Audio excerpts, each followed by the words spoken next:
ஆனால் தாவேகா தரப்பை பொறுத்தவரையிலும் நீதிமன்றம் அஸ்ராகார் தலைமையில் அமைத்த அந்த எஸ்ஐடியை நீதிமன்றம் கலைத்தாலோ அல்லது சிபிஐ பக்கம் மாற்றிவிட்டாலோ அல்லது எஸ்ஐடியில் மேலும் சில உச்சநீதிமன்ற ஓய்வு பெற்ற நீதிபதிகளை உள்ள கொண்டு வந்தாலோ இது எது நடந்தாலுமே தங்களுடைய வெற்றி அப்படின்ற நினைப்பில் தான் தாவேக்காக்காரங்க இருக்கிறாங்க. அப்படி அதை இவர்கள் ஏன் எடுத்துக்கிறாங்க அப்படின்னு தெரியல. ஏன்னா விசாரணை இன்னும் ஆரம்பிக்கவே இல்லை. இது எந்த அமைப்பு விசாரிப்பது அப்படின்றத பற்றின வழக்கு தானே ஒழிய இதுவே விசாரணை கிடையாது.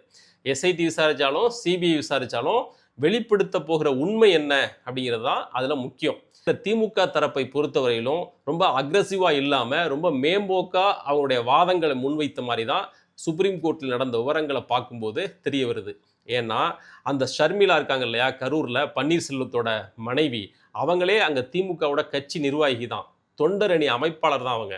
இந்த பிரபாகரன் தீவிரமான கட்சி நிர்வாகி தான். இவங்க ரெண்டு தரப்பை சேர்ந்தவங்களையும் அதிமுக காரங்க கையில் எடுத்து சுப்ரீம் கோர்ட் வரைக்கும் கொண்டு போயிருக்காங்க. அப்படின்னாக்க தங்கள் கட்சியை சேர்ந்தவர்கள் என்ற அடிப்படையில் அவங்களை கையில் எடுத்து சுப்ரீம் கோர்ட் கேஸுக்கு தடை கேட்கறது அப்படி இப்படின்னு ஏதோ ஒன்று இவர்களால் செய்திருக்க முடியும். ஆனால் இப்போ வரைக்கும் அதை செய்யறதுக்கான முயற்சியிலையும் ஈடுபடலை. ஏன் ஈடுபடலை, ஏனோதான்னு விடுறாங்களா அப்படின்னு யோசிச்சு பார்த்தா விசாரிச்சா இந்த வழக்கில் திமுக தரப்பு கொஞ்சம் டிஃபென்ஸ் ஆடுது அப்படின்னு சொல்லப்படுது. அதாவது எஸ்ஐடி விசாரிக்கணும் அப்படின்னு மாநில அரசு விரும்புது, சிபிஐ அப்படிங்கிறது ஒன்றிய அரசோட விசாரணை அமைப்பு, அவங்கள உள்ள விட்டாங்க தேவையில்லாமல் பாஜகவுக்கு சார்பாக எப்படி நெரேட்டிவை செட் பண்ணணுமோ அப்படி இதை இழுத்துட்டு போவாங்க. அதனால தான் சிபிஐ வேண்டாம் அப்படின்னு நாங்கள் சொல்கிறோம்.